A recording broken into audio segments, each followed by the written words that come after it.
তো সেই দিন আমি উঠে পড়েছিলাম সকাল সকাল, তার কারণটা ছিল দাদাবাড়ি মনসা পুজো, এবং এটা হচ্ছে আমার নতুন ব্লগ। সো আই হোপ তোমাদের ভালো লাগবে। যদি ভালো লাগে অবশ্যই একটা like, comment, subscribe and share করে দিও। আর যদি ভালো না লাগে তবেও আমাকে বলো কমেন্টে, আমি চেষ্টা করব ভালো করার। আর যতই হোক এটা ফার্স্ট ব্লগ, তাই একটু হয়তো এরকম হচ্ছে। তো আমরা নদীতে চলে যাচ্ছিলাম গঙ্গাকে নেমন্তন্ন করার জন্য। অ্যান্ড সেই দিন মনসা পুজো ছিল আমাদের গ্রামে 4টে, তাই হয়তো লোকটা কম হয়েছে, না হলে প্রতিবার 2টো পুজো হয়। আর সেই 2টো পুজোতে প্রতিটা গ্রামবাসীর লোক একসাথে থাকে।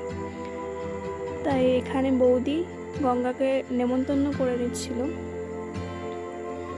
আর এটা হচ্ছে ময়ূরাক্ষী নদী গাইস।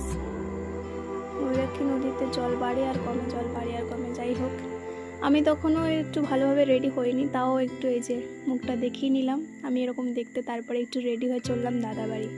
দাদাবাড়ি এসে দেখি এখানে আমার কাকি মনসার গান করছে, আর সকলেই ছিল, সকলে গান করছিল।